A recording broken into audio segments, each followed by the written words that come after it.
Judy, and today we're reading The Fisherman and His Wife. Before we begin, though, would you please hit the subscribe button and the notification bell? Now let's get into the story. There was once a fisherman who lived with his wife in a pigsty close by the seaside. The fisherman used to go out all day long fishing, and one day as he sat on the shore with his rod, looking at the sparkling waves and watching his line, all of a sudden his float was dragged away deep into the water, and drawing it up, he pulled out a great fish. But the fish said, "Pray let me live. I am not a real fish. I am an enchanted prince. Put me in the water again and let me go." "Oh ho," said the man, "you need not make so many words about the matter. I will have nothing to do with a fish that can talk, so swim away, sir, as soon as you please." Then he put him back into the water, and the fish darted straight down to the bottom and left a long streak of blood behind him on the wave. When the fisherman went home to his wife in the pigsty, he told her how he had caught a great fish, and how it had told him it was an enchanted prince, and how, on hearing it speak, he had to let it go again. "Did you not ask for anything?" said the wife. "We live very wretchedly here in this nasty, dirty pigsty. Do go back and tell the fish we want a snug little cottage." The fisherman did not much like the business. However, he went to the seashore, and when he came back there, the water looked all yellow and green. And as he stood at the water's edge, he said, "O man of the sea, hearken to me.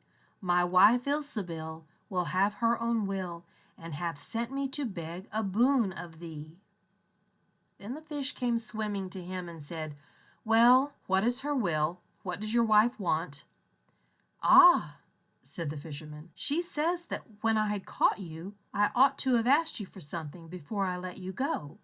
She does not like living any longer in the pigsty, and wants a snug little cottage." "Go home then," said the fish. "She is in the cottage already." So the man went home and saw his wife standing at the door of a nice, trim little cottage. Come in," said she. "Is not this much better than the filthy pigsty we had?" And there was a parlor and a bedchamber and a kitchen, and behind the cottage there was a little garden planted with all sorts of flowers and fruits, and there was a courtyard behind full of ducks and chickens. "Ah," said the fisherman, "how happily we shall live now." "We will try to do so at least," said his wife. Everything went right for a week or two, and then Dame Ilsebil said, "Husband, there is not near room enough for us in this cottage. The courtyard and the garden are a great deal too small. I should like to have a large stone castle to live in. Go to the fish again and tell him to give us a castle." "Wife," said the fisherman, "I don't like to go to him again, for perhaps he will be angry. We ought to be easy with this pretty cottage to live in." "Nonsense," said the wife. "He will do it very willingly, I know. Go along and try." The fisherman went, but his heart was very heavy, and when he came to the sea it looked blue and gloomy, though it was very calm, and he went close to the edge of the waves and said, "O man of the sea, hearken to me. My wife Ilsebil will have her own will, and hath sent me to beg a boon of thee." "Well, what does she want now?" said the fish. "Ah," said the man dolefully, "my wife wants to live in a stone castle."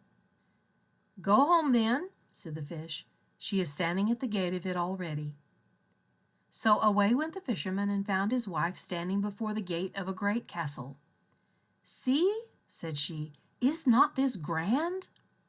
With that they went into the castle together, and found a great many servants there, and the rooms all richly furnished, and full of golden chairs and tables, and behind the castle was a garden, and around it was a park half a mile long, full of sheep and goats and hares and deer, and in the courtyard were stables and cowhouses.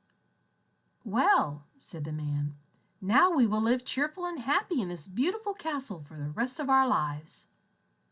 "Perhaps we may," said the wife, "but let us sleep upon it before we make up our minds to that."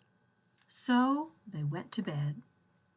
The next morning, when Dame Ilsebil awoke, it was broad daylight, and she jogged the fisherman with her elbow and said, "Get up, husband, and bestir yourself, for we must be king of all the land." "Wife, wife," said the man, "why should we wish to be the king? I will not be king." "Then I will," said she. "But, wife," said the fisherman, "how can you be king? The fish cannot make you a king." "Husband," said she, "say no more about it, but go and try. I will be king." So the man went away quite sorrowful to think that his wife should want to be king. This time the sea looked a dark gray color, and was overspread with curling waves and the ridges of foam as he cried out, "O man of the sea, hearken to me. My wife Ilsebil will have her own will, and hath sent me to beg a boon of thee." "Well, what would she have now?" said the fish. "Alas," said the poor man, "my wife wants to be king." "Go home," said the fish. "She is king already." Then the fisherman went home, and as he came close to the palace, he saw a troop of soldiers, and heard the sound of drums and trumpets. And when he went in, he saw his wife sitting on a throne of gold and diamonds, with a golden crown upon her head, and on each side of her stood 6 fair maidens, each a head taller than the other. "Well, wife," said the fisherman, "are you king?"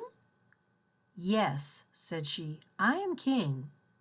And when he had looked at her for a very long time, he said, "Ah, wife, what a fine thing it is to be king! Now we shall never have anything more to wish for as long as we live." "I don't know how that may be," said she. "Never is a long time. I am king, it is true, but I begin to be tired of that, and I think I should like to be emperor." "Alas, wife, why should you wish to be emperor?" said the fisherman.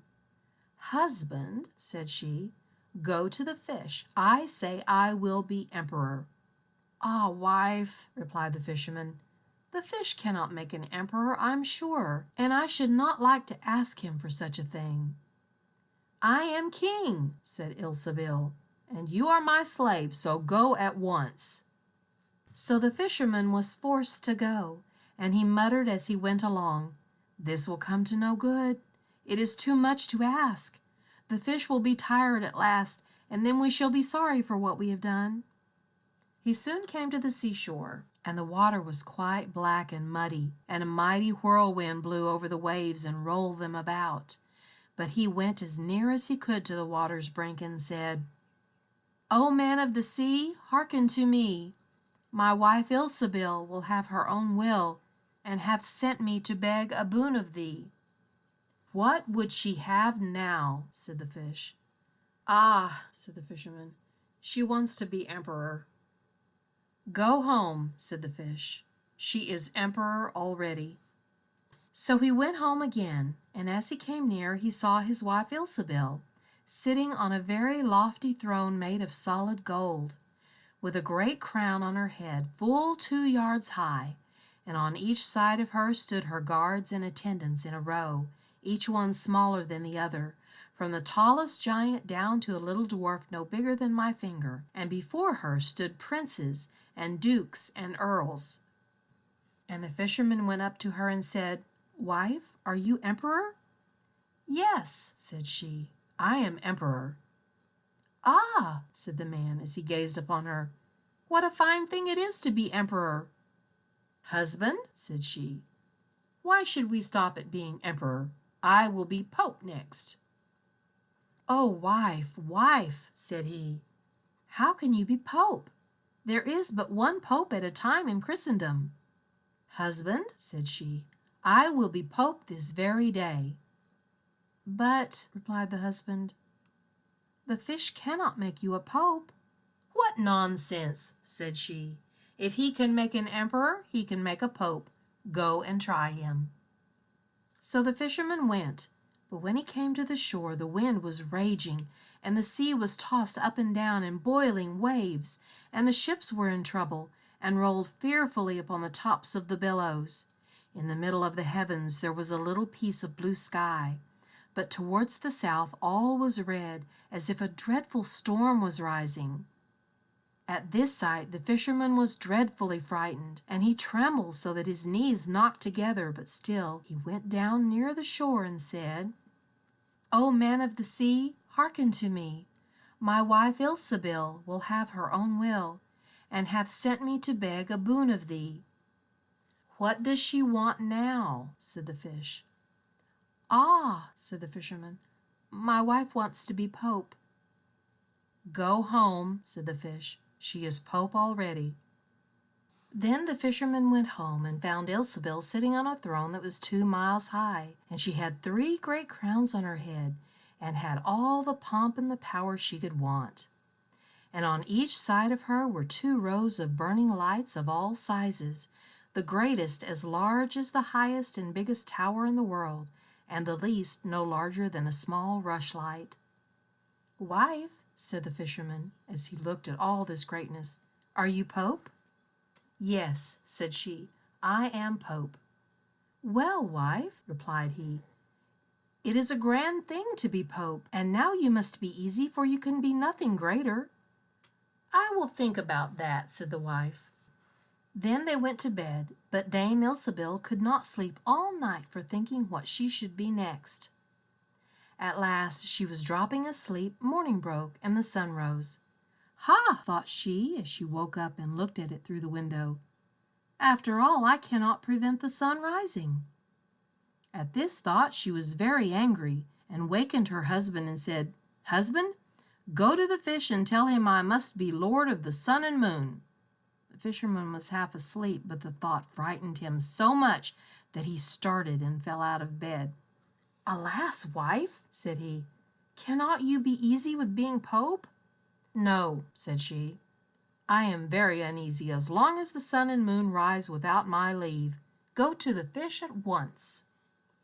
Then the man went shivering with fear, and as he was going down to the shore a dreadful storm arose, so that the trees and the very rocks shook, and all the heavens became black with stormy clouds, and the lightnings played, and the thunders rolled, and you might have seen in the sea great black waves swelling up like mountains, with crowns of white foam upon their heads. And the fisherman crept towards the sea and cried out as well as he could, "O man of the sea, hearken to me. My wife Ilsebil will have her own will, and hath sent me to beg a boon of thee." "What does she want now?" said the fish. "Ah," said he, "she wants to be lord of the sun and moon." "Go home," said the fish, "to your pigsty again." And there they live to this very day. Thank you for joining me. If you'd like, please leave a comment, a suggestion, or a request. Until next time,